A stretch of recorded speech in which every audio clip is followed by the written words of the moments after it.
Hello friends, welcome back to my YouTube channel love to nature ISPCS। Friends, जैसा कि आप thumbnail देख रहे हैं, संविधान संशोधन एक नज़र में। फ्रेंड्स, वाकई में ये अब तक जितने भी संविधान संशोधन हुए हैं उनमें से परीक्षाओं में जो बार बार पूछे जाते हैं उनमें से 30+ हमने संविधान संशोधन लिए हैं। मुझे लगता है कि इससे बाहर कुछ भी नहीं। जब भी संविधान संशोधन से प्रश्न पूछे जाएंगे तो इससे बाहर कुछ भी नहीं मिलेगा। यही आपको परीक्षाओं में बार बार घुमा फिरा के पूछा जाएगा, जिसमें कि हमने संविधान संशोधन में पहला 7वां, 15वां, 21वां, 24वां, 28वां, 35वां, 36वां, 39वां, 42वां, 44वां, 52वां, 61वां, 69वां, 70, 71वां, 73वां, 74वां, 86वां, 91वां, 92, 93, 96, 97, 99, 100, 101, 102, 103, 104 था 105। इतने संविधान संशोधन को हम आज जिक्र करेंगे। आइए शुरुआत करते हैं। सबसे पहला जो संविधान संशोधन है, प्रथम संविधान संशोधन अधिनियम 1951 में सामाजिक और आर्थिक तथा पिछड़े वर्गों के उन्नति के लिए विशेष उपबंध बनाने हेतु राज्यों की शक्ति प्रदान की गई। दूसरी बात याद रखना इस प्रथम संविधान संशोधन में ही कि भूमि सुधार एवं न्यायिक समीक्षा से जुड़े अन्य कानून को 9वीं अनुसूची में स्थान दिया गया। फ्रेंड्स, आपको बता दें कि मूल रूप से संविधान में कुल 8 अनुसूची थी। प्रथम संविधान संशोधन में ही 9वीं अनुसूची जोड़ी गई थी। ठीक है, आइए शुरुआत करते हैं। अब सेकंड देखते हैं। सेकंड है 7वां संविधान संशोधन अधिनियम 1956 में। पहले हम वर्तमान समय में 28 राज्य और 8 केंद्र शासित प्रदेश हैं। पहले मूल रूप से सभी राज्यों को 4 वर्गों में बांटा गया था, क, ख, ग, घ करके। लेकिन अब इन 4 वर्गों को समाप्ति करके 14 राज्य एवं 6 केंद्र शासित प्रदेश की स्वीकृति हुई थी।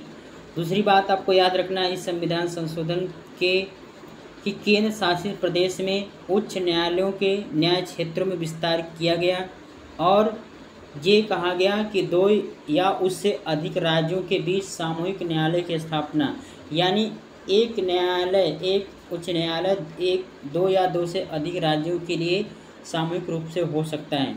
तीसरी चौथी बात याद रखनी है कि उच्च न्यायालय में अतिरिक्त न्यायाधीश एवं कार्यकारी न्यायाधीश की नियुक्ति की व्यवस्था की जाएगी।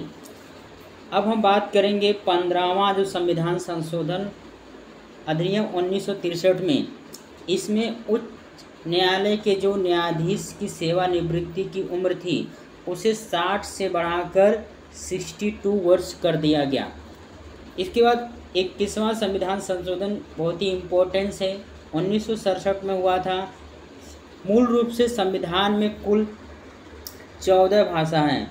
ठीक है, 8वीं अनुसूची में 14 भाषा थी, लेकिन 21वां संविधान संशोधन अधिनियम 1967 में सबसे पहले सिंधी भाषा को 8वीं अनुसूची में 15वीं भाषा के रूप में शामिल किया गया। ये याद रखना है। आगे बात करें हम संविधान संशोधन 24वां संविधान संशोधन अधिनियम 1971 में। इसमें क्या कहा गया? संसद को ये अधिकार है कि वह संविधान के किसी भी हिस्से का, चाहे वो मूल अधिकार ही क्यों ना हो, वो संशोधन कर सकती है और राष्ट्रपति द्वारा संवैधानिक संशोधन विधेयक को मंजूरी दी जानी जरूरी है, मतलब ली जानी जरूरी है। आगे बात करें 28वां संविधान संशोधन अधिनियम 1972 में। इसमें IAS अधिकारियों के लिए विशेषाधिकारों को समाप्त कर संसद की उनकी सेवा शर्तें तय करने का अधिकार दिया गया। 35वां संविधान संशोधन बहुत ही इम्पोर्टेंस है, सिक्किम से जुड़ा हुआ है। 35वां संविधान संशोधन 1975 में सिक्किम की संरक्षण व्यवस्था को बर्खास्त करते हुए उसे भारतीय संघ का सहयोगी राज्य बनाया गया। ध्यान रखिएगा शब्द पर, सहयोगी राज्य कब? 35वां संविधान संशोधन अधिनियम 1975 में। फिर इसके बाद 36वें संविधान संशोधन अधिनियम 1975 में ही भारतीय संघ में सिक्किम को क्या पूर्ण राज्य का दर्जा दिया गया। पहले सहयोगी राज्य बनाया गया, उसके बाद पूर्ण राज्य का दर्जा दिया गया। आगे हम बात करें 39वां संविधान संशोधन अधिनियम 1975। 4 पद राष्ट्रपति, उपराष्ट्रपति, प्रधानमंत्री और लोकसभा अध्यक्ष से संबंधित जो भी विवाद था वो न्यायालय के क्षेत्राधिकार से बाहर रखा गया।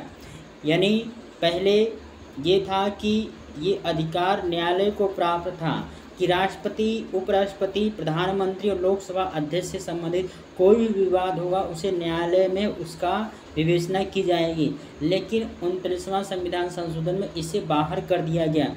लेकिन एक बात ध्यान रखना है, इसका निर्धारण संसद द्वारा निर्धारित प्राधिकरण द्वारा किया जाएगा। लेकिन इसे फिर से पुनः 44वें संविधान संशोधन में ये अधिकार न्यायालय को फिर से दे दिया गया। आगे 44वें संविधान संशोधन में ध्यान दीजिएगा, ये फिर से आएगा। अब देखिए कुल संविधान संशोधन में 42वां संविधान संशोधन और 44वां संविधान संशोधन से हर बार परीक्षा में प्रश्न पूछा जाता है।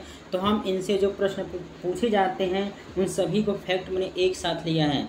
42वें संविधान संशोधन कब हुआ था? तो 1976 में।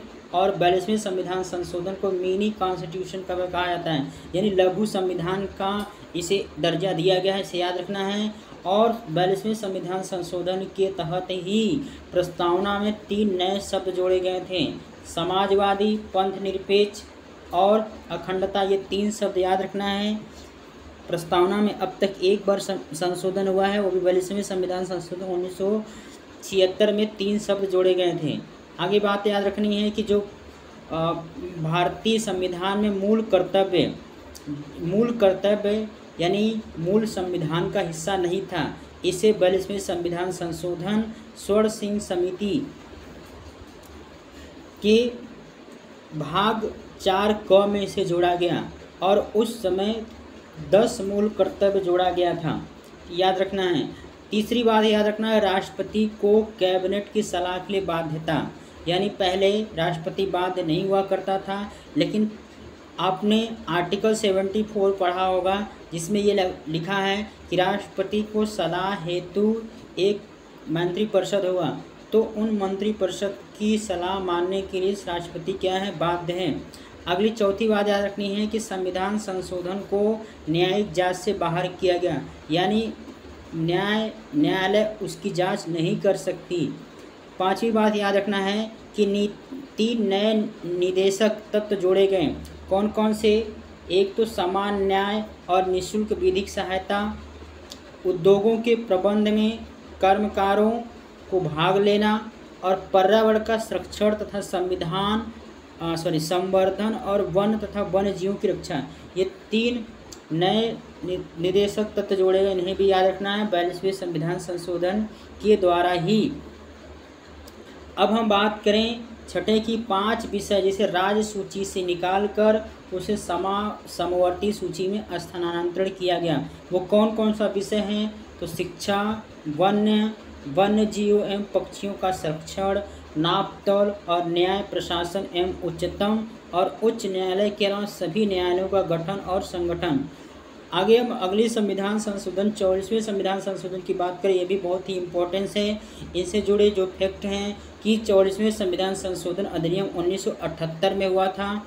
ये 42वें संविधान संशोधन के तहत कुछ मामलों को रद्द करने के संदर्भ में जनता सरकार द्वारा प्रभावी, जिसमें कि पहला था कि कैबिनेट की सलाह को पुनर्विचार के लिए एक बार भेजने की राष्ट्रपति को शक्ति, परंतु पुनर्विचार के लिए बाध्य है। यानी अब पहले था कि कैबिनेट की सलाह मानने के लिए राष्ट्रपति बाध्य था 42वें संविधान संशोधन में, लेकिन 44वें संविधान संशोधन में राष्ट्रपति उसे पुनर्विचार के लिए लौटा सकता है। यदि फिर से पुनः राष्ट्रपति के पास वापस आता है तो राष्ट्रपति फिर उसके बाद क्या होगा? बाध्य होगा। ठीक है। अगली बात याद रखना है, राष्ट्रीय आपात जो कि अनुच्छेद 352 में इसका उल्लेख है। पहले आंतरिक अशांति के आधार पर राष्ट्रीय आपात लगाया जाता था, लेकिन 44वें संविधान संशोधन में आंतरिक अशांति के स्थान पर सशस्त्र विद्रोह शब्द का प्रयोग किया गया कि अब सशस्त्र विद्रोह के आधार पर राष्ट्रीय आपात लगाया जाएगा। आगे याद रखना है कि राष्ट्रपति के लिए व्यवस्था बनाई गई कि वह केवल कैबिनेट की लिखित सिफारिश पर ही राष्ट्रपति घोषित आपातकाल घोषित कर सकता है। चौथी बात याद रखना है, मूल अधिकारों की सूची में जो संपत्ति का अधिकार है, संपत्ति के अधिकार को क्या कर दिया गया, मूल अधिकार से हटाकर इसे 300 के क में विधिक अधिकार बनाया गया। अगली बात याद रखनी है कि अनुच्छेद 20 और 21 द्वारा प्रदत्त जो मूल अधिकार है, राष्ट्रीय आपातकाल के समय इसे निलंबित नहीं किया जा सकता, यानी 20 और 21 को छोड़कर शेष सभी मूल अधिकार समाप्त किए जाएंगे, लेकिन 20 और 21 नहीं होगा। छठी बात याद रखना है कि उस उपबंध को हटाया गया जिसने, देखिए यही बात है, जिसने न्यायालय के राष्ट्रपति, उपराष्ट्रपति, प्रधानमंत्री, लोकसभा अध्यक्ष के निर्वाचन संबंधी विवाद मामलों पर निर्णय देने की शक्ति छीन ली गई थी, उसे वापस फिर से किसे प्रदान किया गया, तो न्यायालय को प्रदान किया गया। अब हम आगे बात करें 52वां संविधान संशोधन अधिनियम 1985 में। इसके तहत संसद में एवं राज्य विधानसभा के सदस्यों को दल बदल यानी अनुसूची 10वीं अनुसूची दल बदल के मामले में निरहक ठहराने व्यवस्था, इसके लिए विस्तार से 10वीं अनुसूची को जोड़ा गया। आगे याद रखना, 61वें संविधान संशोधन में 1989 लोकसभा एवं विधानसभा के चुनाव मतदान उम्र 21 से घटाकर कितना कर दिया गया, 18 वर्ष कर दी गई। अगली संविधान संशोधन है 69वां संविधान संशोधन अधिनियम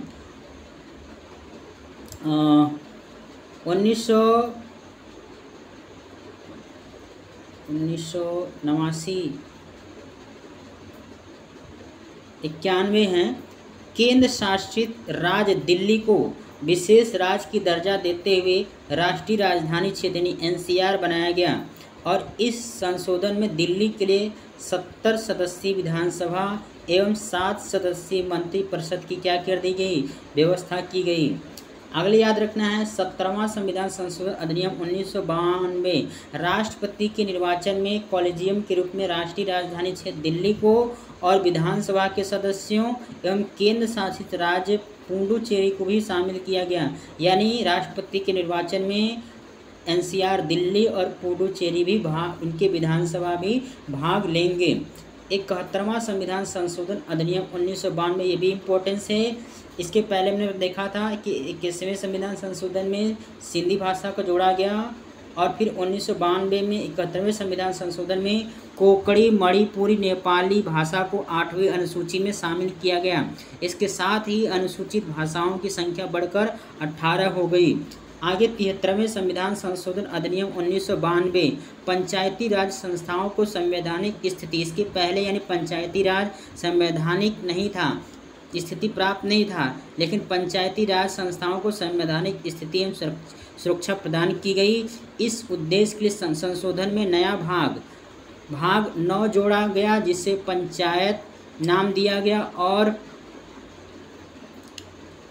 इसे 11वीं अनुसूची में पंचायत की 29 कार्यात्मक मदें यानी विषय जोड़ी गई। 74वां संविधान संशोधन अधिनियम 1992 में शहरी स्थानीय निकायों को संवैधानिक स्थिति एवं सुरक्षा प्रदान की गई।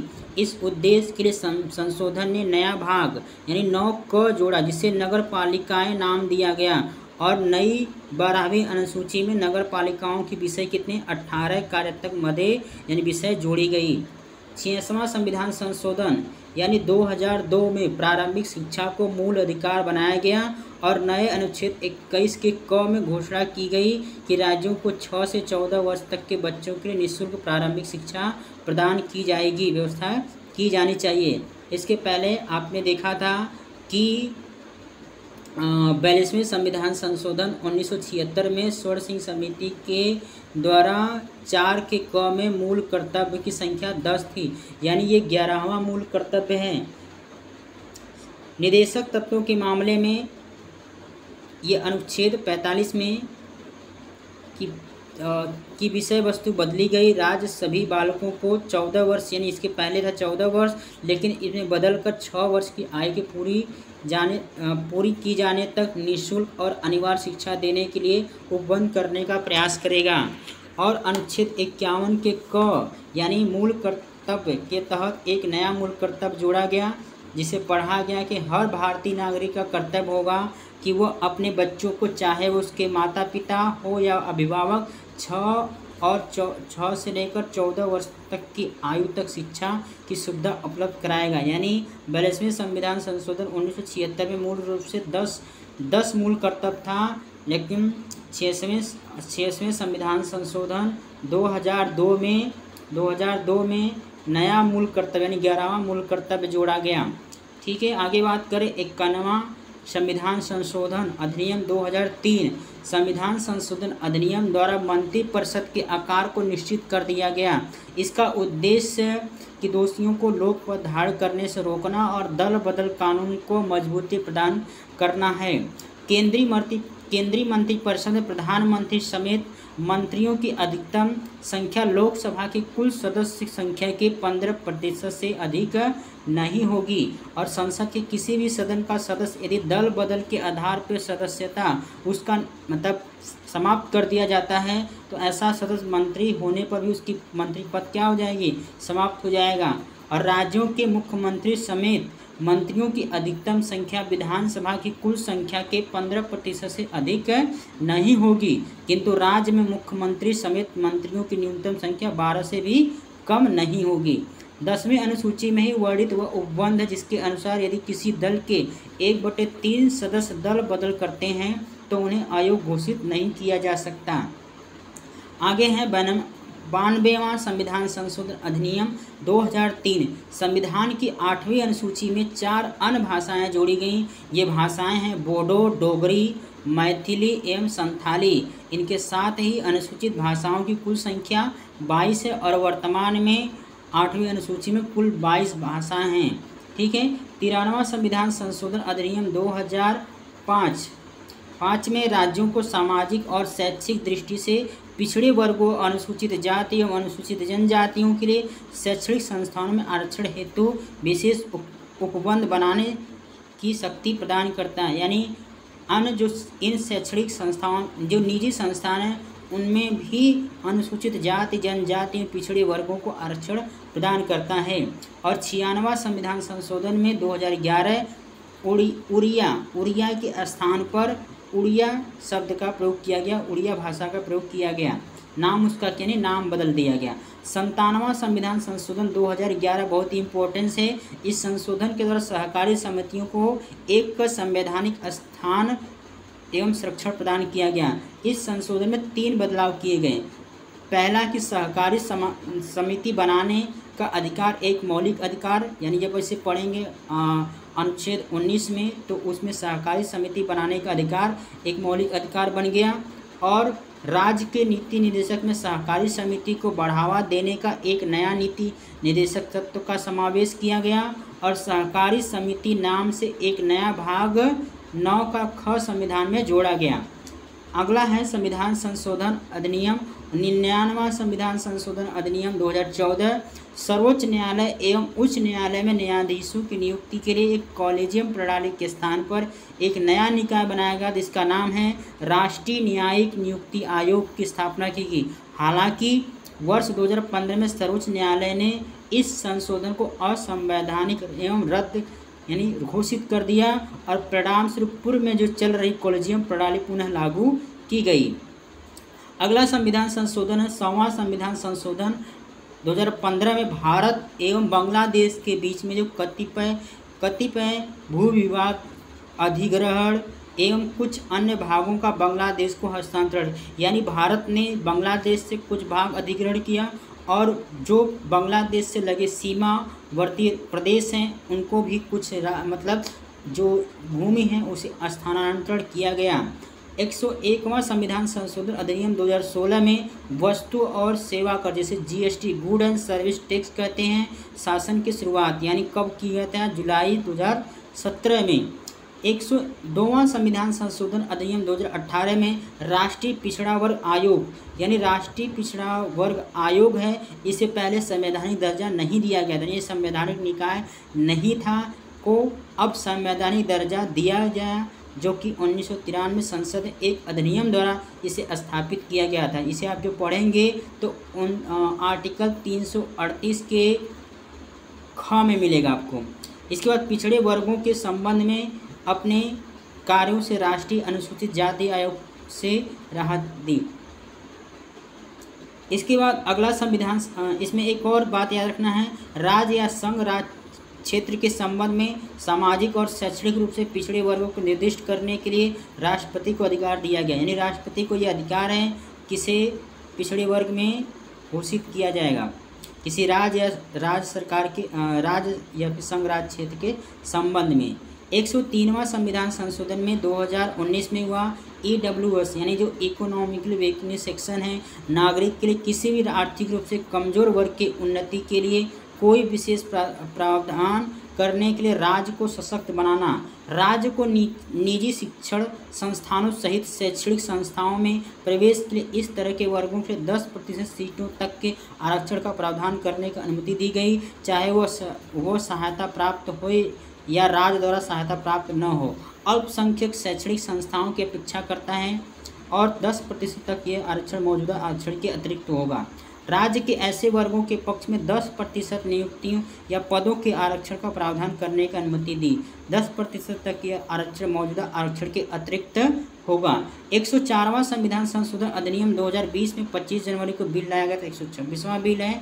इसमें लोकसभा और विधानसभा में जो एंग्लो इंडियन सीटों को आरक्षण जो था उसे समाप्त कर दिया गया और ST/SC के लोकसभा और राज्यसभा के जो सीटों का आरक्षण था उसे 10 वर्षों के लिए क्या कर दिया गया, बढ़ा दिया गया।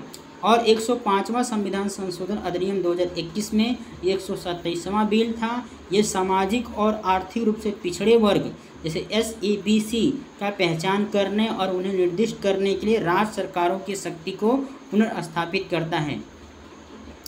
फ्रेंड्स, ये रहे आपके अब तक के जो संविधान में संशोधन हुए हैं, उनमें जो प्रमुख संविधान संशोधन हैं उन सभी संशोधन पर हमने जिक्र किया और मुझे जहाँ तक लगता है इससे बाहर कुछ नहीं। जब भी संविधान संशोधन पूछा जाएगा तो इन्हीं से जुड़ा हुआ होगा। आई होप कि आपको ये वीडियो अच्छा लगा होगा। यदि वीडियो आपको अच्छा लगे तो इसे लाइक और शेयर करना ना भूलें और यदि अभी तक इस चैनल को सब्सक्राइब नहीं किए हैं तो इस चैनल को सब्सक्राइब कर लीजिए। फिर हम जल्दी ही अगले वीडियो लेक्चर मिलेंगे। तब तक के लिए जय हिंद, जय भारत।